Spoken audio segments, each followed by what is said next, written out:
na Jovem Pan News. A rede da informação.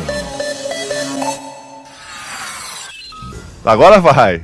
Olá, ouvinte e também internauta da Jovem Pan, muito obrigado pela sua companhia nesta manhã de sábado, agora 11 horas e 3 minutos. A gente segue por aqui, pelo menos até a 1 hora da tarde, trazendo todas as informações e principais notícias deste sábado. E o relatório final da Covid-19, apresentado, da CPI da Covid, apresentado esta semana, na última quarta-feira, pediu o indiciamento de Bolsonaro e outras 65 pessoas, além também de duas empresas, de duas pessoas jurídicas. O parecer foi alterado após o acordo entre membros do grupo ali do G7, dos senadores de oposição ao presidente Jair Bolsonaro, na véspera da apresentação, e retirou os crimes de homicídio e genocídio contra o presidente.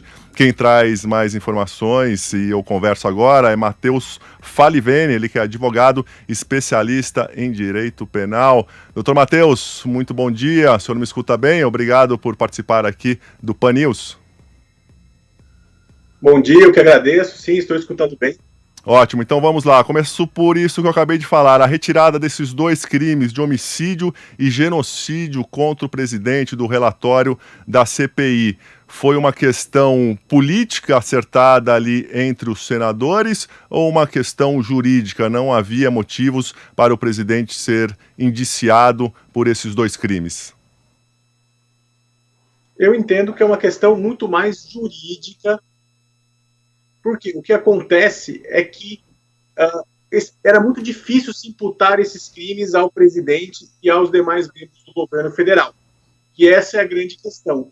Você não tinha como colocar, como construir um nexo causal do crime de homicídio contra o presidente e nem contra os membros do governo. Da mesma sorte, a questão do crime de genocídio, que é um crime sujeito ao Tribunal Penal Internacional, que é subsidiário, então foi uma questão jurídica. É lógico, a CPI tem sempre um componente político, porém também jurídico.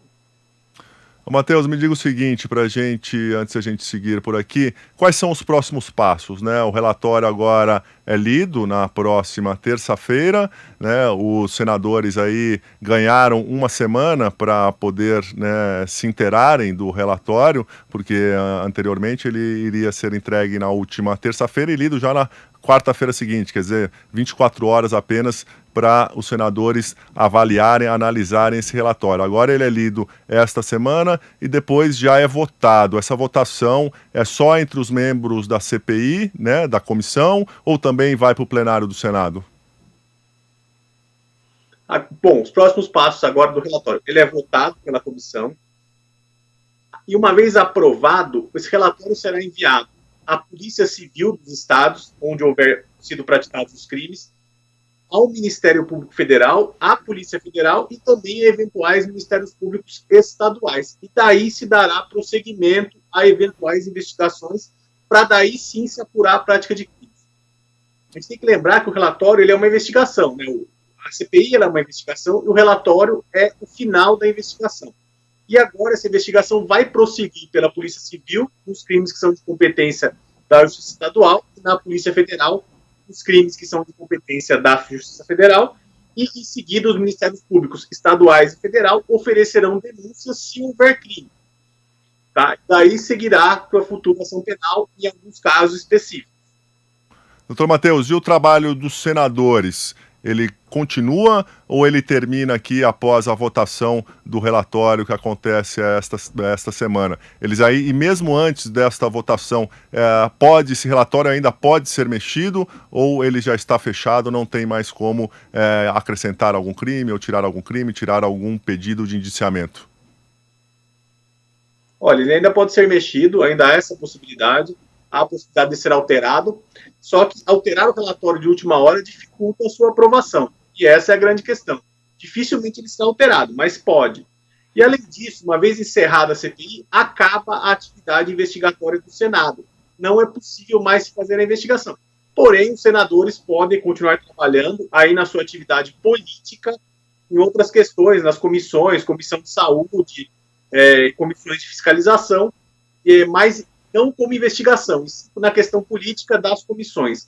Então, com o relatório final, a CPI se encerra ela acaba e daí cabe às polícias e ao Ministério Público prosseguir com as investigações. E o prosseguimento dessas investigações, seja na Procuradoria-Geral da República, para quem tem foro privilegiado, seja no Ministério Público, seja na Polícia Civil ou na Polícia Federal, quais são os prazos que eles devem cumprir para que os pedidos de indiciamento, as investigações continuem e os possíveis pedidos de indiciamentos sejam aceitos ou não? Olha, a partir do momento que ele é enviado, a polícia vai ter um tempo para deliberar, né? Em tese, os inquéritos poderiam durar até 90 dias. Só o que acontece na prática é que o prazo que a polícia tem para investigar e o Ministério Público para denunciar é o prazo da prescrição de cada crime. E aí nós temos crimes que têm prescrição muito rápida, de 3 anos, 4 anos, e tem crimes que têm prescrições mais longas, em que haverá mais tempo para se investigar, como é o caso do crime de epidemia com resultado de morte. Então, aí vai depender de um bom trabalho da polícia federal, estadual, para que não deixe os crimes que têm penas menores acabarem prescrevendo pelo decurso do tempo. Então, entendo que eles devam fazer o mais rápido possível, 90 dias a 6 meses, aí nós teremos algum resultado sobre esses indiciamentos ou não. E falando agora especificamente do presidente Jair Bolsonaro, né? Além do presidente Jair Bolsonaro, foi pedido o indiciamento de 65 pessoas e também de 2 empresas, né? 2 pessoas jurídicas. E em relação ao presidente Jair Bolsonaro, que ele seja investigado por 9 crimes em 3 frentes, digamos aí, diferentes, né? Crimes comuns, crimes de responsabilidade e também crimes contra a humanidade. Qual que é a diferença dessas 3 frentes, inclusive quanto à continuação agora das investigações? Excelente pergunta. Bom, os crimes comuns serão investigados, no caso, pela Procuradoria-Geral da República, em razão do foro de prerrogativa do presidente da República. Então, crimes comuns, Procuradoria-Geral. Crime de responsabilidade, por serem infrações político-administrativas, serem infrações que têm natureza jurídica e também política, serão investigadas pelo Congresso Nacional e poderão resultar eventualmente num procedimento de impeachment, e os crimes contra a humanidade poderão ser objeto, eventualmente, de investigação e de processo perante o Tribunal Penal Internacional.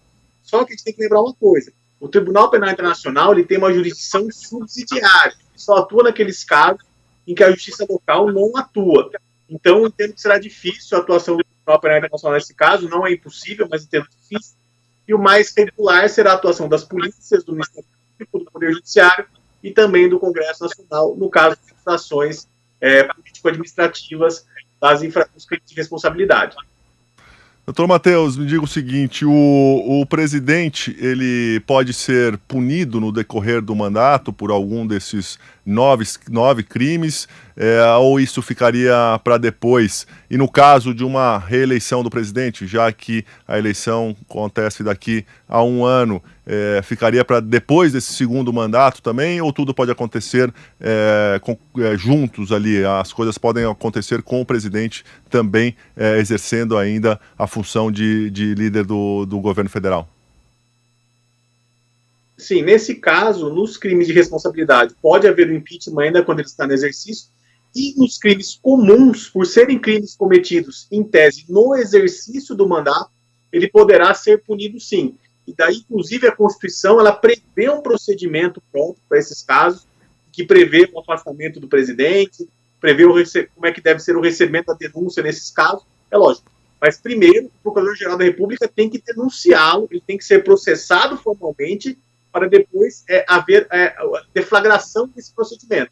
Antes disso, não. Quer dizer, então o Procurador-Geral denuncia, por ser um crime comum praticado no exercício, ele pode ser processado, pode ser punido, mas entendo que pela dinâmica desses crimes não deve ocorrer em poucos anos. Tá? O julgamento desses crimes deve demorar ainda muitos anos, dada a complexidade da causa.